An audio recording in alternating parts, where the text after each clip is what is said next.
आज हम लोग देखेंगे example number 9 of 3.4।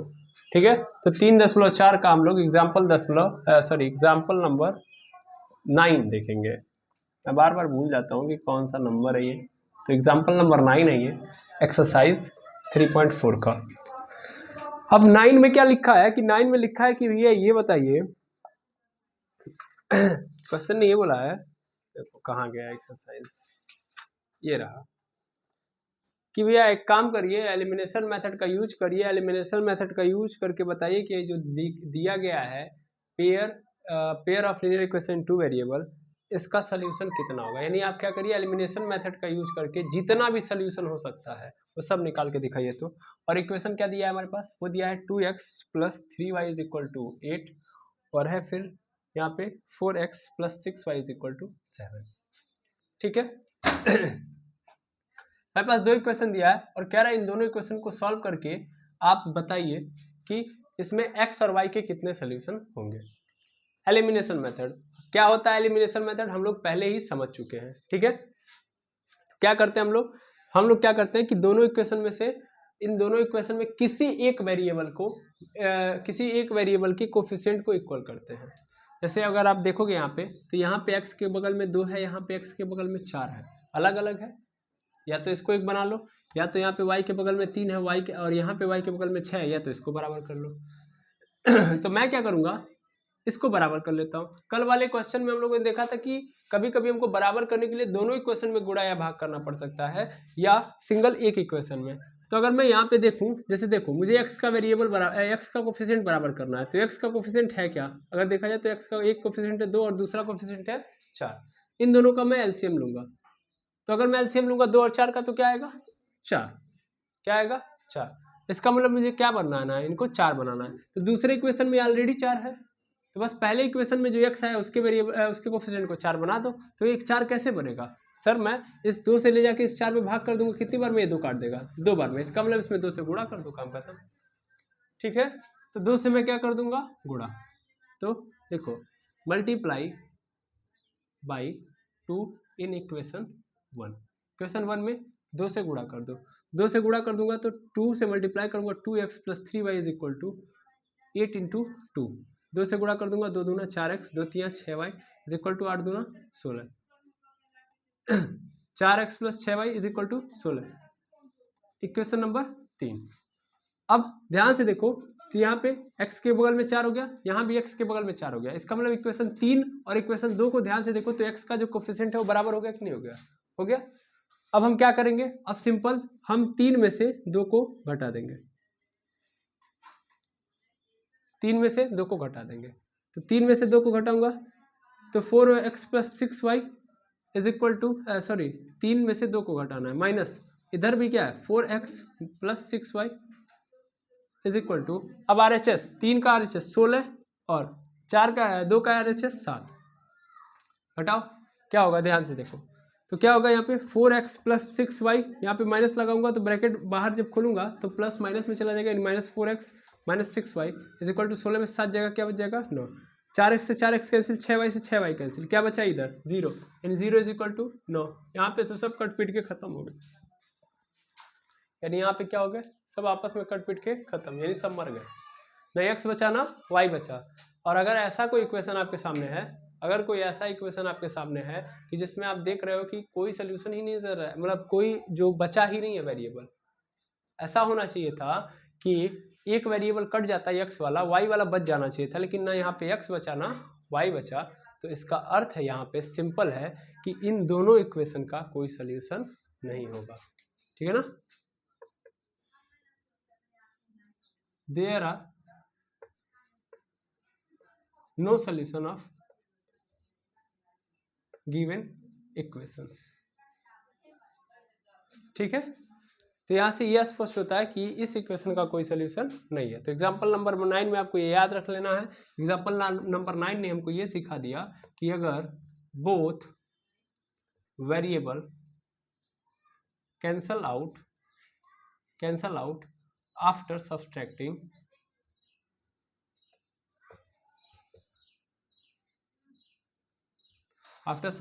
both variable cancel out after subtracting, then then given equation have no solution. ठीक है, तो गिवन इक्वेशन के पास कोई सॉल्यूशन नहीं होता है। ठीक है, तो सबसे पहले आप इसको क्या करिए, नोट डाउन करिए। चलिए देखिएगा, ये हमारे पास क्वेश्चन है, ये एग्जांपल नंबर 10 है। लिखा है the sum of 2 digit number and the number of 10 by reversing the digit is 66। बहुत आसान क्वेश्चन है, इस टाइप के क्वेश्चन में ही हम लोग देखते हैं। ठीक है ना, तो पहले हम लोग देखते हैं क्या होता है। The sum of 2 digit number and the number of 10 by reversing the digit is 66। तो कह रहा है कि 2 डिजिट वाला नंबर है कोई। ठीक है ना, तो ऐसे क्वेश्चन में कैसे करते हैं हम लोग, बहुत आसान है इसका सोल्यूशन। सबसे पहले कभी भी हमारे पास 2 डिजिट वाला नंबर आया तो सबसे पहले 2 डिजिट का नंबर का मतलब क्या होता है, एक नंबर जो होता है संख्या, नंबर का मतलब हिंदी में बोलते हैं संख्या, और जो संख्या होती है वो अंकों से मिलके बनती है। किससे मिलके, अंकों से। अंकों को ही क्या बोलते हैं, डिजिट, यानी एक नंबर का फॉर्मेशन डिजिट से होता है। ठीक है, अब मान लो अगर कोई मतलब मान लो सपोज कर लो यहाँ पे 53 लिखा है, तो 53 इज अ नंबर जिसके अंदर मतलब क्या है, 53 इज अ नंबर, और इस नंबर के अंदर कितने डिजिट है, 2। 963 ये अगर आ गया तो इसका मतलब इसके अंदर कितने डिजिट है, 3। 1 2 3 3 डिजिट से मिलके ये नंबर बना हुआ कि नहीं बना हुआ है। तो कोई भी नंबर अंकों से मिलके बना है होता है, और उसके अंदर अंकों की संख्या का अपना एक महत्व होता है। ध्यान से सुनिएगा। अब अगर मान लो कोई कह रहा है कि कोई नंबर है वो किससे मिलके बना है, 2 डिजिट से, तो एक बात समझिएगा, कोई भी नंबर के अंदर जो डिजिट होता है उस हर डिजिट के पास अपनी प्लेस होती है। क्या होती है, प्लेस। प्लेस मतलब आप लोगों ने पढ़ा होगा, हिंदी वाले पढ़े होंगे इकाई, दहाई, सैकड़ा, हजार, ये पढ़े हैं। वैसे ही इंग्लिश वाले पढ़े होंगे वंस, टेंस, 100, 1000, पढ़े हैं ना। ये क्या है, ये प्लेसेस है, यानी हर अंक एक प्लेस के अंदर मतलब एक प्लेस पे प्लेस्ड होता है, एक स्थान पे वो रखा रहता है। अगर 2 डिजिट का अंक है, मतलब 2 अंक का कोई नंबर है, 2 अंक की कोई संख्या है, तो एक अंक उसका क्या होगा, इकाई वाला और होगा, और एक वाला दहाई, है ना। कैसे, क्योंकि हम अंकों को कैसे लिखते हैं, ऐसे लिखते हैं, लेफ्ट से राइट की ओर, यानी लेफ्ट से राइट की ओर इन प्लेसेस पे रखते जाते हैं, इन स्थानों पे रखते जाते हैं, इकाई, दहाई, सैकड़ा, हजार। तो इसका मतलब हम कोई नंबर अगर 2 अंकों का लिख रहे हैं तो सबसे पहले हमको क्या लिखना पड़ेगा, इकाई वाला फिर दहाई वाला। और ये दोनों अंक क्या हो सकते हैं, अलग अलग भी हो सकते हैं, सेम सेम हो सकते हैं, नहीं, सबका अपना अपना अर्थ होता है। जैसे मान लो मैंने यहाँ पे 5 लिख दिया, यहाँ पे 5 लिख दिया, तुम लोगों ने बोला सर ये तो दोनों की दोनों क्या है, सेम है ना, इकाई पे भी अंक है सेम और दहाई पे भी सेम अंक है, लेकिन दोनों का स्थान अलग अलग होने से इनका मान क्या हो जाएगा, अलग। ये 5 जो रखा गया एक्चुअल में ये 50 है, समझ में आई बात। और ये वाला जो 5 है वो 5 है। आपको पता होगा जो दहाई के अंक पे होता है उसमें कितने से गुणा कर देते हैं हम लोग, 10 में, उसका वैल्यू 10 से गुणा करने पे होता है। जो हजार के सैकड़े की जगह पे रखा है, मान लो यही 5 सैकड़े की जगह पे, इसका मतलब उसमें 100 से गुणा करके उसकी वैल्यू निकालोगे, यानी 500 इसका मतलब, समझ में आई बात। तो अगर सेम नंबर भी लिख दिया गया, सेम डिजिट भी लिख दिया गया, लेकिन प्लेस अलग अलग होने के कारण उनका वैल्यू क्या होगा, अलग अलग। ठीक है, तो 2 अंकों की संख्या अगर कभी भी बोला तो एक संख्या हमको क्या माननी पड़ेगी, इकाई वाली, और दूसरी क्या माननी पड़ेगी, दहाई, क्योंकि हमको दोनों नहीं पता है। ठीक है, तो देखिएगा, मैं यहां से सबसे पहले 2 डिजिट वाली संख्या में सबसे पहले एक डिजिट मतलब दोनों डिजिट को मानूंगा। तो let assume that ones place digit is equal to x, and assume कर लो tens place digit is equal to y। ठीक है ना, टेंस के प्लेस पे जो डिजिट रखा गया वो क्या है, y है। तो नंबर क्या होगा बताओ, तो नंबर क्या होगा, सर नंबर हो जाएगा xy, और इसमें xy नहीं होगा, ध्यान देना, xy मतलब x किसकी जगह पे है, टेंस पे है, तो 10 से गुणा प्लस y मतलब y। अरे भाई देखो 55 लिखा गया ना, तो 5 ये किसकी जगह पे, एक की जगह पे है, इकाई की जगह पे, तो 1 से गुणा, ये 5 दहाई की जगह पे, तो ये इसमें 10 से गुणा। अब मैं क्या कर दूंगा, इन दोनों को एक्सपेंडेड फॉर्म लिख दूंगा। एक्सपेंडेड फॉर्म मतलब 5 दाम में 50, और 50 प्लस 5 तभी तो आएगा 55। इसका मतलब जो नंबर होगा वो मेरा क्या होगा, वो नंबर जो होगा 10x प्लस वाई, क्योंकि मैंने टेंस सॉरी मिस्टेक हो गया यहाँ पे। एक मिस्टेक ये हुई है कि मैंने वंस के प्लेस पे क्या माना हुआ है, ये x को, तो वंस के प्लेस पे कौन होगा x, और टेंस के प्लेस पे कौन होगा y, टेंस के प्लेस पे कौन होगा y, तो ये हो गया 10y प्लस एक्स। ये नंबर मेरा क्या होगा 10y प्लस एक्स। समझ में आ रहा है? फिर से समझो, अगर मान लो मैंने वंस के प्लेस पे a मान लिया और टेंस के प्लेस पे क्या मान लिया, टेंस के प्लेस पे b मान लिया, तो नंबर क्या होगा मेरा, बताओ नंबर क्या होगा? सर जो टेंस के प्लेस पे है उसमें 10 से गुणा, तो b कहाँ पे है टेंस के प्लेस में, तो इसमें 10 से गुणा, और ये a में कितने से गुणा 1 से, तो a ही रह जाएगा और दोनों को जोड़ दो तो नंबर ये बन जाएगा। क्या बात समझ में आ रही है या ना? तो नंबर बस बनाना आसान है। मान लो मैंने वंस के प्लेस पे यानी इकाई के जगह पे क्या मान लिया, मैंने मान लिया y, क्या मान लिया y, और टेंस के प्लेस पे मैंने क्या मान लिया x, तो संख्या क्या होगी मेरी, बताओ सर टेंस के प्लेस पे x है तो इसका मतलब 10x और प्लस इकाई के जगह पे y, 10x प्लस y, तो नंबर बनाने आ जाएगा बिल्कुल, ठीक है ना? तो टेंस प्लेस के डिजिट पे मैंने y माना है, तो नंबर क्या बनेगा मेरा यहाँ पे, नंबर इज इक्वल टू यहाँ पे टेंस के प्लेस पे तो 10y plus x. I hope समझ में आ गया होगा। चलो ठीक है, अब देखो ध्यान से, अब नंबर ये बन गया, तो सबसे पहले एज्यूम करते हैं और नंबर बना के लिख लेते हैं हम लोग। अब उसके बाद कहानी को पढ़ते हैं। लिखा है the sum of 2 digit number, कह रहा है कि the sum of 2 digit number and the number obtained by reversing the digit is 66। ठीक है, कह रहा है कि 2 डिजिट का जो नंबर है, 2 डिजिट का नंबर मैंने क्या निकाला है 10y प्लस एक्स, यानी अकॉर्डिंग टू मैं क्वेश्चन चल रहा हूँ, किसके अनुसार चल रहा हूँ, क्वेश्चन के अनुसार। अब मैं अकॉर्डिंग टू क्वेश्चन चल रहा हूँ, तो कह रहा है कि पहले 2 डिजिट का नंबर है लिख लिया और एंड डाला है, तो और बात पहले ही बोल दिया सम करना है, तो सम का मतलब प्लस करना है, इसके मतलब सम 2 लोगों का ही तो होगा, तो एक पहला क्या हो गया, वो 2 डिजिट का जो नंबर तुम बनाए हो, बिल्कुल बना लिया सर ये वाला। और दूसरा नंबर क्या होगा, दूसरा नंबर जो होगा वो इसी डिजिट के मतलब इन्हीं डिजिट को मैं क्या कर दूं, रिवर्स कर दूं, यानी इनके डिजिट को क्या कर दूं, रिवर्स का मतलब होता है आपस में इंटरचेंज, यानी वंस की जगह पे क्या बोलते हैं, वंस की जगह पे x है तो उसकी जगह पे किसको लेके चला जाऊं, y को, और y जो टेंस के प्लेस पे उसकी जगह पे किसको लेके चलाऊं, x को। तो अगर मैं रिप्लेस कर दूंगा तो क्या हो जाएगा भाई, वंस की जगह पे कौन आ चुका है, वंस की जगह पे y हो गया है, और टेंस के प्लेस पे कौन आ गया है x, तो नंबर क्या बनेगा मेरा 10x प्लस वाई बनेगा कि नहीं बनेगा।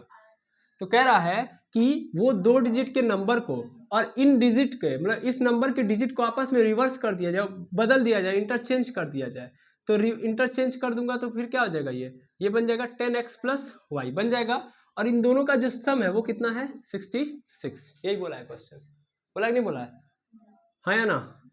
ठीक, अब ध्यान से देखना, ये 10y है, यहाँ एक y है, तो कितना हो गया 11y प्लस यहाँ एक x, यहाँ पे 10x, तो ये कितना हो जाएगा 11x इज इक्वल टू 66। 11 क्या कर लो कॉमन, तो क्या बनेगा y plus X is equal to 66 हो गया।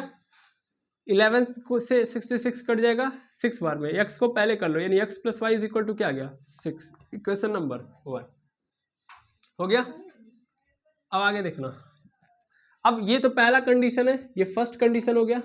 सेकेंड कंडीशन देखो, सेकेंड कंडीशन क्या है, अब आगे लिखा है एक फुल स्टॉप खत्म तो एक स्टेटमेंट खत्म। दूसरा देखो, एक कंडीशन खत्म हो चुका है, दूसरा condition, if the digit of the number differ by 2, कह रहा है कि अगर मैं डिजिट्स के मतलब क्या लिखा है, if the digit of the number, यानी इस नंबर के डिजिट का, डिजिट कौन कौन है इसमें x और y, डिजिट कौन कौन है x और y, इनका डिफरेंस निकालूं। डिफर का मतलब क्या होता है डिफरेंस मतलब घटाना, यानी अगर मैं x में से y को घटाऊं तो मुझे कितना मिलेगा 2। ये इक्वेशन नंबर क्या बन गया 2 इक्वेशन मिल गए। 2 इक्वेशन मिलने का मतलब क्या बन गया pair of linear equation in 2 variable. Solve करने के कितने तरीके 2, substitution method and elimination method. फिलहाल में दो ही अभी नजर आ रहा है ना, एक क्रॉस सेक्शन मेथड क्या बोलते हैं क्रॉस मल्टीप्लिकेशन मेथड, इसके बाद पढ़ेंगे। तो अभी हम लोग सब्स्टिट्यूशन भी सीख चुके हैं और एलिमिनेशन चल ही रहा है, तो हम लोग अभी यहाँ पे कौन सा यूज करेंगे एलिमिनेशन। एलिमिनेशन क्या कहता है, एलिमिनेशन कहता है कि पहले सबसे पहला काम ये करो कि वेरिएबल कोई एक वेरिएबल पकड़ो और उसके कोफिशिएंट को क्या करो बराबर करो। तो चलो दोनों इक्वेशन देखते हैं हम। यहाँ पे पहले इक्वेशन में x देखें और x के बगल में कोफिशिएंट क्या है 1। दूसरा इक्वेशन देखिए x के बगल में कोफिशिएंट क्या है 1। यहाँ तो बराबर है ना, बराबर है कि नहीं है। अच्छा y वाले को देखो, y के बगल में क्या है 1 है और यहाँ भी y के बगल में 1 है, यानी यहाँ तो x और y दोनों का कोफिशिएंट क्या है बराबर है ना। तो अब हम चूज किसको करें, एक्स को करें कि वाई को करें, यानी किसको कट करूं मैं। तो देखो इजी किस में पड़ रहा है, देखो अगर यहाँ पे y प्लस में और यहाँ y किस में है, माइनस में है, तो एक प्लस में एक माइनस में कल ही सिखाया था, जब कोई कोफिशिएंट मतलब जिस वेरिएबल को काटना है अगर वो एक प्लस में और एक माइनस में तो क्या कर देना है, जोड़ देना है, यानी अपोजिट है तो क्या कर देना है, जोड़ देना है। तो मैं क्या करूंगा, इक्वेशन 1 में 2 को क्या कर दूंगा, प्लस कर दूंगा, तो क्या हो जाएगा x प्लस वाई में प्लस हो जाएगा x माइनस वाई, और इज इक्वल टू RHS भी प्लस कर दो, 6 प्लस 2, यहाँ पे x plus Y plus x minus Y is equal to 6 2 8, y से y कैंसिल, क्या हो जाएगा x और x जुड़ जाएगा, 2x बराबर 8, 2 से 8 कट गया, x की वैल्यू कितनी आ गई 4, x की वैल्यू 4 हो गई। अब x का मान किसी भी इक्वेशन में रख दो, चाहे इस वाले में चाहे इस वाले में, ठीक है। चलो देख लो, मैं यहाँ पे इतने शॉर्ट में लिख लेता हूँ, उतना तो आप लोगों ने कर ही लिया होगा। x इज इक्वल टू 4 मिल गया, put the value of x in equation 1 में डाल दो, तो इक्वेशन 1 क्या है, x plus Y is equal to 6, x की वैल्यू कितनी हो गई 4 plus Y is equal to 6, y की वैल्यू निकालनी है तो 4 को उधर कर दो तो 6 minus 4, y is equal to 6 में से 4 जाएगा, कितना बच गया 2, तो y की वैल्यू क्या आ गई 2, x की वैल्यू 4, y की वैल्यू 2 मिल गया। अब मुझे नंबर वो पता करना ना, क्या लिखा है, find the number, how many such number are there. कह रहा है पहली बात तो ये बताओ, सबसे पहला क्वेश्चन कि x is equal to 4, y is equal to 2, पहली बात तो ये बताओ कि नंबर क्या था, तो सबसे पहले वो बताते हैं। तो नंबर हमने क्या माना हुआ था, 10y प्लस एक्स माना था ना, 10y प्लस एक्स, तो चलो 10y प्लस एक्स लिख लेते हैं हम यहाँ पे, चलो लेके आओ। यहाँ पे हमारे पास नंबर क्या था, नंबर इज इक्वल टू था 10y प्लस एक्स, 10 ऐसे रहेगा, y की वैल्यू कितनी आई है 2, गुणा कर दूंगा प्लस x की वैल्यू मतलब x की वैल्यू 4, 10 दूना 20 प्लस 4, 20 प्लस 4 कितना हो गया 24, यानी वो नंबर क्या होगा, नंबर इज इक्वल टू 24 हो गया, यानी वो संख्या क्या थी 24, ठीक है। अब इन्हीं की बातों को मैं पकड़ के रखूं तो आराम से सब समझ में आ जाएगा। मैं वेरीफाई करता हूं कि जो मेरा आंसर आया वो सही आया कि नहीं आया। देखो सबसे पहला स्टेटमेंट ये था कि अगर मैं उस नंबर को जोड़ूं और उस नंबर के डिजिट को इंटरचेंज करके जोड़ दूं तो मेरा 66 आना चाहिए, यानी यहाँ पे क्या है मेरा, यहाँ पे मेरा 24 हो गया, 10y प्लस एक्स का मतलब 24, और इंटरचेंज कर दूँ यानी 4 को 2 बना दूँ, 2 को 4 यानी 4 2, तो दोनों को जोड़ूंगा तो 66 आएगा कि नहीं आएगा, जोड़ूंगा तो 66 आएगा। पहला स्टेटमेंट फॉलो कर रहा है। दूसरा कह रहा था कि अगर इनके डिजिट को घटा दूं यानी x और y यानी डिजिट को घटा दूं, x का मतलब क्या है 4 और y मतलब 2, 4 में से 2 घटा रहा हूँ 2 रहा नहीं आ रहा है, यानी स्टेटमेंट दूसरा वाला कंडीशन भी फॉलो कर रहा है नहीं कर रहा है, तो दूसरा वाला कंडीशन भी फॉलो कर रहा है, इसका मतलब जो मेरा आंसर है वो क्या है, सही है, ठीक है। अब क्वेश्चन ने ये बोला है कि how many such number are there, इस तरीके से कितने नंबर और आएंगे, तो इस तरीके से कितने नंबर और आ सकते हैं, क्वेश्चन ने ये बोला है कि इस तरीके से और कितने नंबर आ सकते हैं। सबसे पहले आप इसको नोट करिए, फिर फटाक से उसका भी आंसर दे दें हम।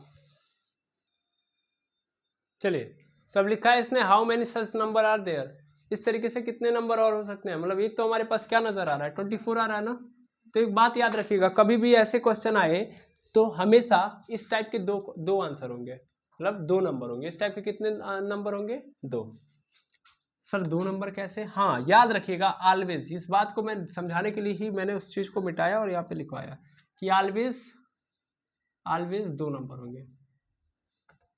इस टाइप के क्वेश्चन में याद रखिएगा कि जब भी क्वेश्चन ऐसे किया और कह रहा फाइंड द नंबर, तो इस तरीके के 2 नंबर होंगे, एक तो फर्स्ट इज आंसर, फर्स्ट वाला तो आंसर जो लेके आए हो, और दूसरा जो होगा सेकेंड जो होगा, ठीक है ना, फाइंड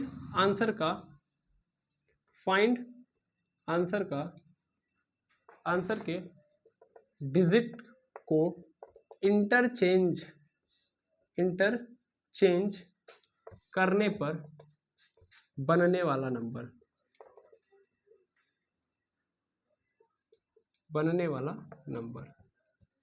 याद रखिएगा। 2 कौन कौन से होंगे, पहला तो जो आप आंसर लेके आए हो, पहला तो वही होगा, पहला आंसर क्या था मेरा 24 था, मतलब आंसर इस क्वेश्चन का आया था 24 मेरे हिसाब से, और दूसरा इसके डिजिट को इंटरचेंज कर दूंगा, इसके डिजिट को क्या कर दिया मैंने इंटरचेंज, 24 से क्या हो जाएगा 42 हो जाएगा नहीं हो जाएगा, यानी क्या बन गया 42। तो कितने आंसर निकल के आए 2। ऑलवेज कितने आंसर एग्जिस्ट करेंगे 2। क्लियर है बात? यस और नो? तो इस क्वेश्चन के कितने आंसर होंगे 2, एक 24 और दूसरा 42। क्लियर है ये भी? तो हम लोगों ने एग्जाम्पल का पूरा क्वेश्चन क्या कर लिया, खत्म कर लिया। अब हम लोग कल से क्या देखेंगे, एक्सरसाइज 3.4। तो आज के लिए इतना ही, मिलते हैं नेक्स्ट वीडियो में। Thank you very much.